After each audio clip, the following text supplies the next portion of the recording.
It is July 19th, folks, here out at Escambia Lakes Goat Refuge. And we have just got done cutting a lot of plants at the perimeter here. So we've done a lot of trimming. Let me talk you through this. So along this line, we're running a second fence. It's going to be about 3 foot away from this one, out 3 foot from the physical fence. We're putting a massive electrical wall of a fence at a very critical perimeter where all the woods were cut down, all the beautiful old growth woods and wetlands filled in with a berm there, and just incredible sudden disruption of our peaceful haven out here. So it's letting all the sunlight, and it's a tempting field for the goats to go into out there. That's where they want to be, where the sun's shining, not out in the woods where there's much more limited material. But the kind of material they have today is all cut from the woods. It's material that they can't reach. So what are we talking here? Grapevines have been pulled down. There's little Virginia creeper. There's more of the laurel greenbrier. And they love laurel greenbrier, folks. There's the greenbrier. You see? That's their favorite. Big, shiny, roundish, succulent leaves. It's one of their absolute favorites.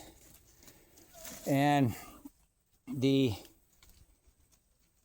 creeper and the lower greenbrier tend to pull down pretty well.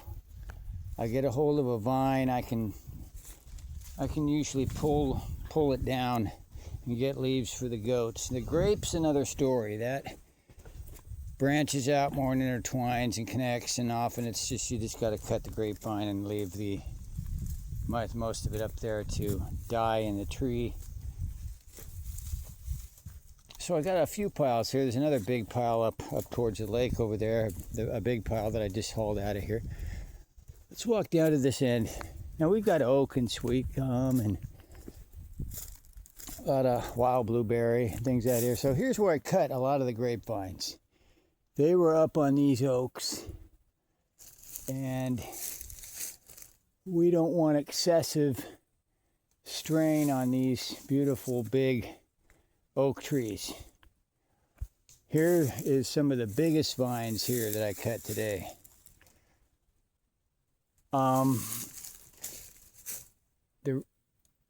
These vines here I didn't see a lot of grapes on, but further down there's grapes, and so I didn't cut some of those because I want to harvest more of those grapes as they ripen, and then I may cut some of those later. But look at the size of this grapevine. We're talking, 2 to 3 inch diameter trunks here. It's as wide as my hand. So that's a big grapevine, and a lot of little vines go up. They go different places. You got to have an eye for it and know what's a vine, what's not. There's still a little vine in here to work with, but very little. I've cut a lot of the vine here now. There's some Yopon holly there. So I've got oak here. I've got a little cedar even there. There's even some viburnum here, arrowwood.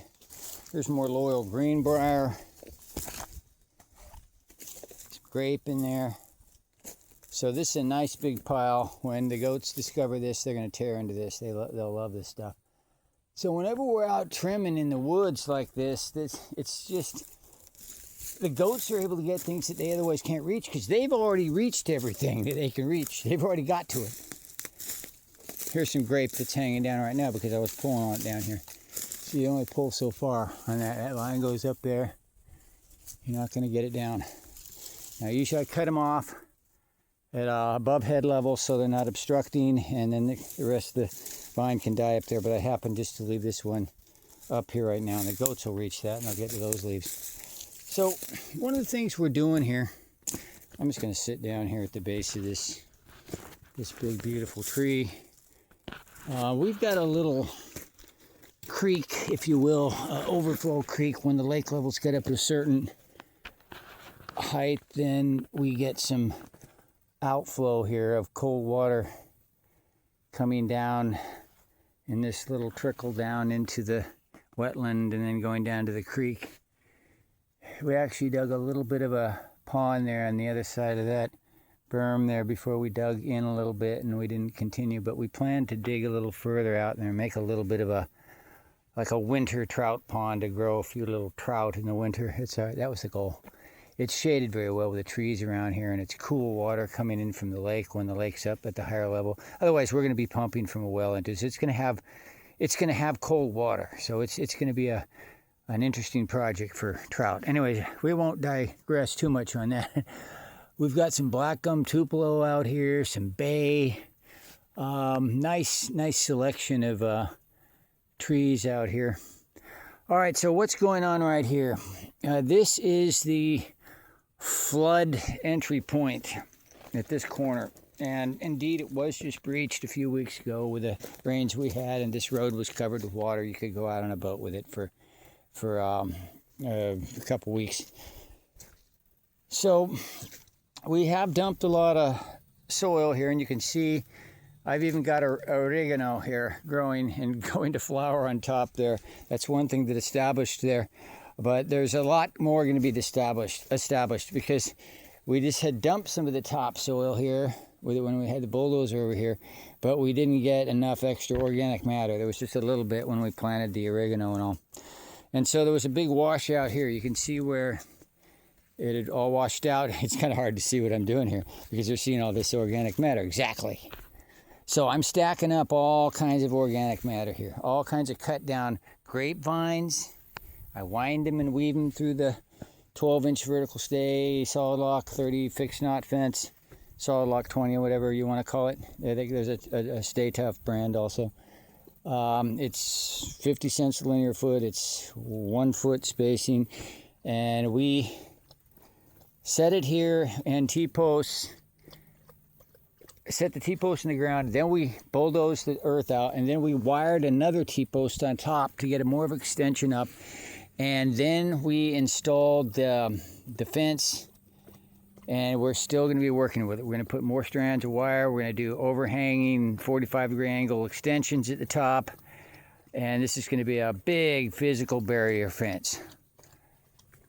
But the berm is what needs work, and this culvert needs work. I got a lot of crushed concrete right over here. Well, these are slabs that someone dumped. I still need to crush these up, break these up into pieces here. Right, pup? Yeah. So we need to get a lot more and get stone here, more natural stone. We don't want the concrete look, but there's a base down here. We can get a lot of that concrete. And we will line this all with stone, so when there is flood water, it's going to be going over rock, and it'll be a lower area for that, and everything else will be higher. You know, it'll be engineered.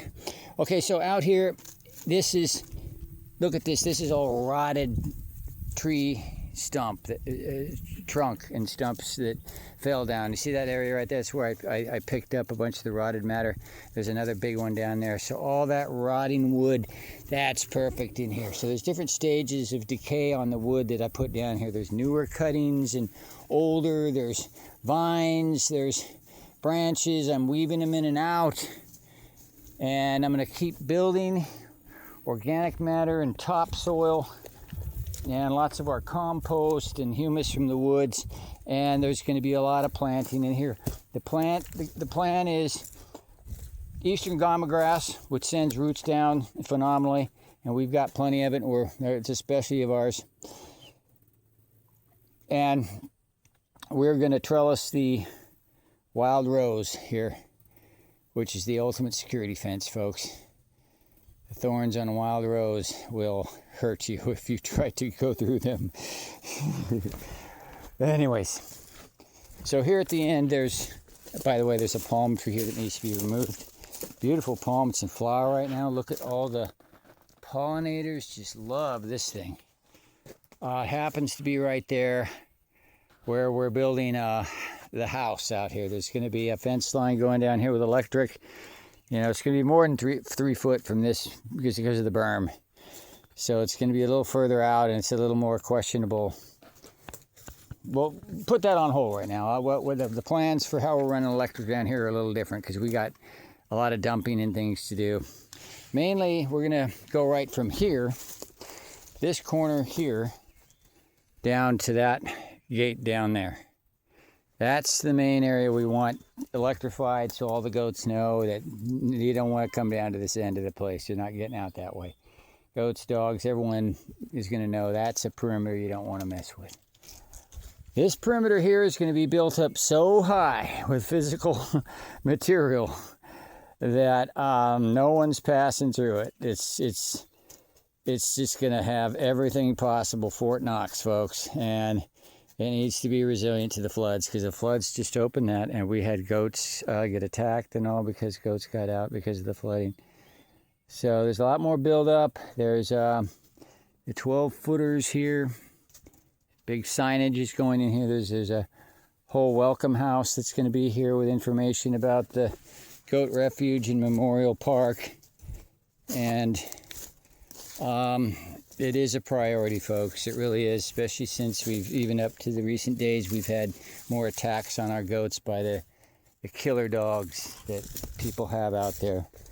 And you know, we've been told there's no laws to protect us. Go back to Florida. Dogs can go wherever they want. No one cares about the goats getting massacred, folks. Nobody cares.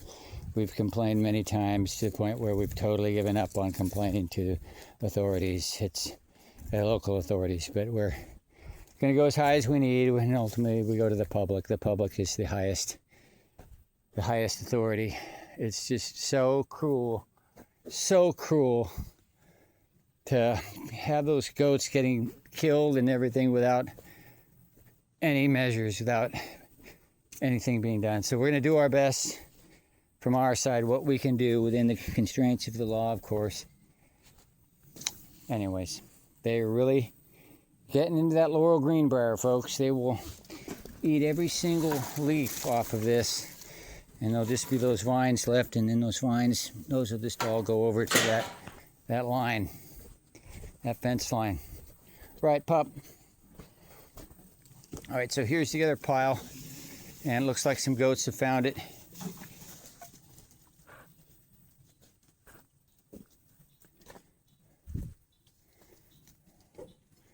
We got some of the wild blueberry, some of the other vines. They love the vines. That one's, little girl is nibbling on the laurel greenbrier right there. Loves it.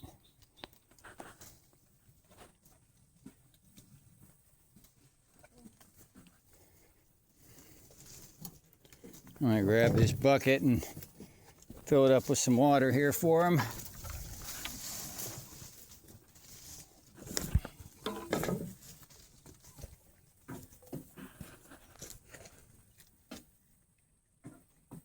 All right, goats, get you some water, and then I gotta get back to work here. I gotta dig some holes for the fence down there. Gotta get the auger fired up and get some poles in the ground. And then I really want to get to the cross members for the H braces, these big 8-footers approximately that go across. I want to get everything set up so I can start stretching that wire.